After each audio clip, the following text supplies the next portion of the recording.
kembali masih bersama kami, masih bersama Dr. Daeng, Dr. Miko, dan juga Pak Wagub. Saya mau ke Pak Wagub. Pak Wagub, kalau melihat tadi sempat ada masukan juga dari Dr. Miko mengenai ya serba salah juga nantinya kalau penerbangan ditutup ini, tapi baiknya sebenarnya memang yang masuk ke wilayah DKI Jakarta penerbangan itu menggunakan swab.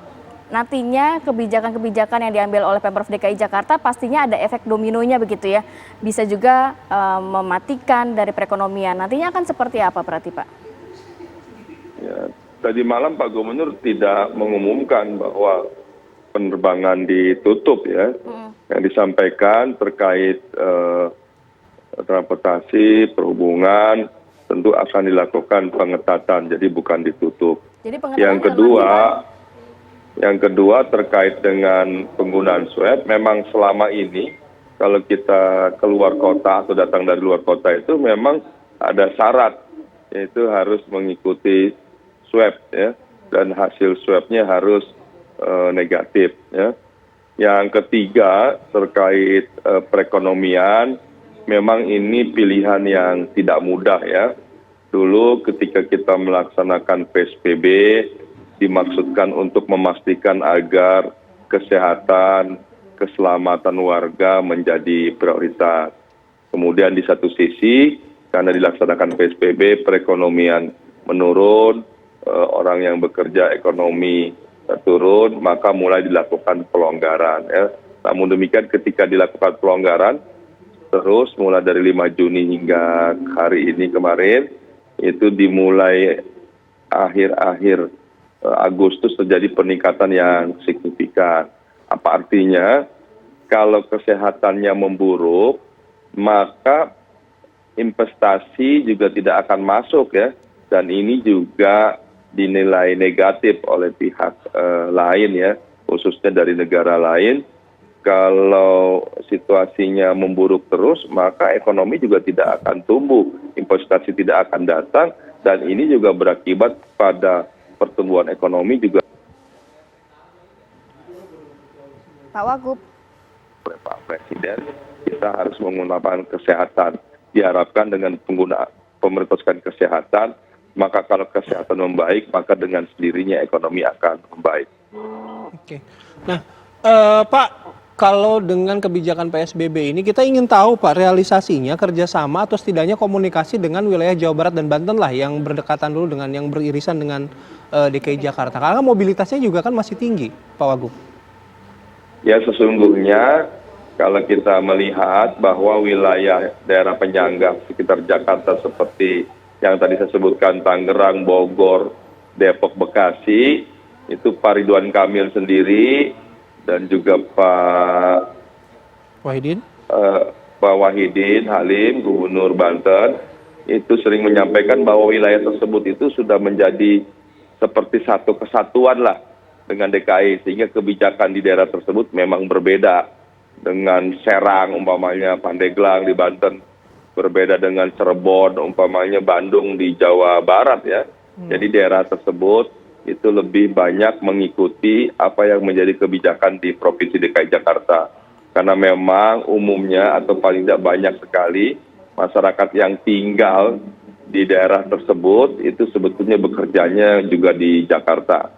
Jadi memang sulit dipisahkan antara Jakarta dengan daerah-daerah penyangga di sekitar Jakarta tersebut.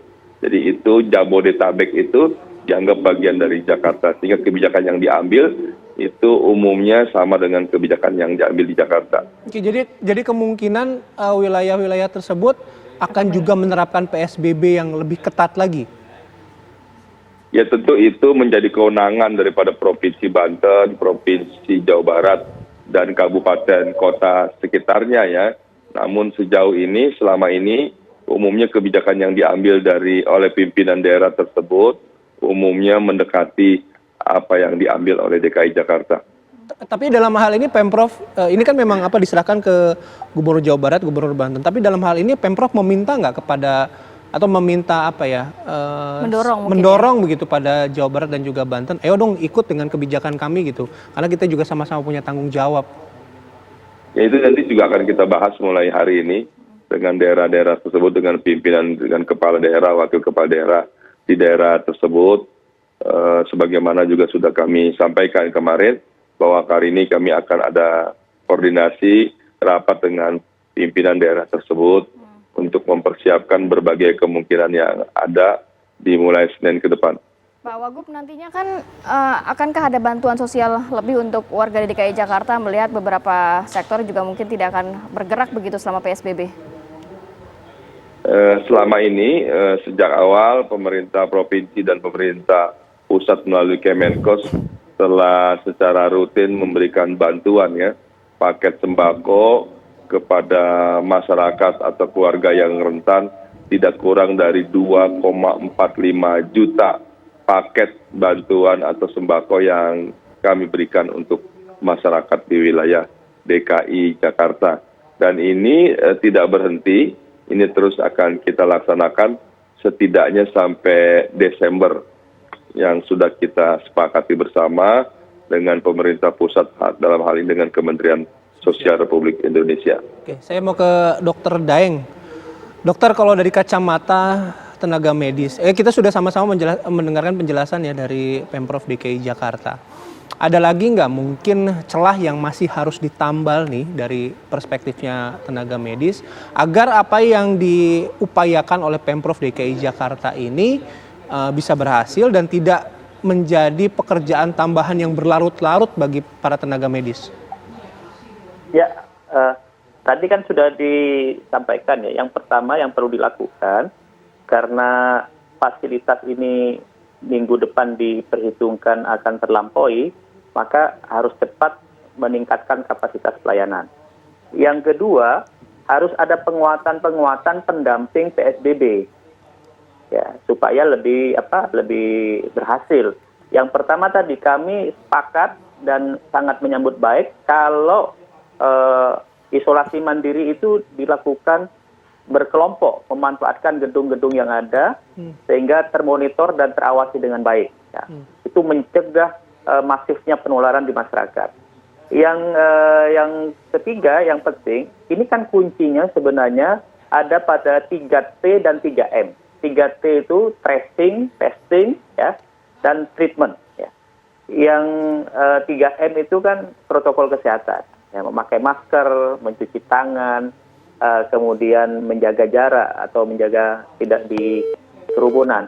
Ini penting sebenarnya dilakukan pada tingkat komunitas terkecil.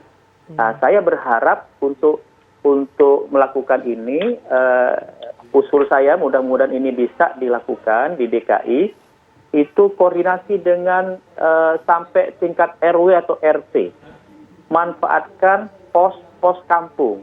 Di pos kampung itu kemudian bisa mendeteksi siapa yang dicurigai, itu langsung dilakukan rujukan pemeriksaan, ya, harus tersambung ke tempat testing karena tadi Pak Wagub mengatakan sudah bisa 10.000 per hari, itu syukur. Jadi masing-masing koordinator pos kampung itu terkonek dengan tempat pemeriksaan, tempat isolasi. Begitu ada warga yang keluar masuk dicurigai, langsung dikirim untuk diperiksa.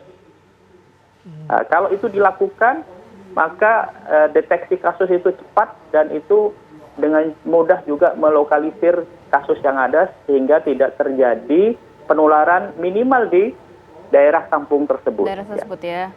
Baik. Yang kedua, mengawasi pos kampung itu mengawasi perilaku masyarakat di komunitasnya sendiri, yang 3M tadi. Baik, Dokter Daeng, saya terakhir ke Pak Wagub. Pak Wagub, ini sampai 14 hari ke depan atau nanti gimana, Pak? Ya, kalau mengikuti ketentuan peraturan dari Kementerian Kesehatan, itu priorisasi daripada PSBB itu per 14 hari ya. Jadi setidaknya PSBB ke depan itu kita mulai tanggal 14 September sampai dengan 14 hari ke depan ya. Kecuali nanti ada kebijakan lain, kita akan lihat dalam beberapa hari ini apakah dimungkinkan langsung kita berlakukan 1 bulan atau kita berlakukan terus kecuali nanti ada pengumuman baru. Nanti kita akan lihat. Baik. Terima kasih Pak Wagub Ahmad Riza Patria, Dr. Miko terima kasih, Dr. Daeng juga terima kasih sudah memberikan informasinya pagi hari ini. Selamat beraktivitas, semoga sehat selalu. Assalamualaikum warahmatullahi wabarakatuh. Waalaikumsalam. Waalaikumsalam warahmatullahi wabarakatuh. Baik.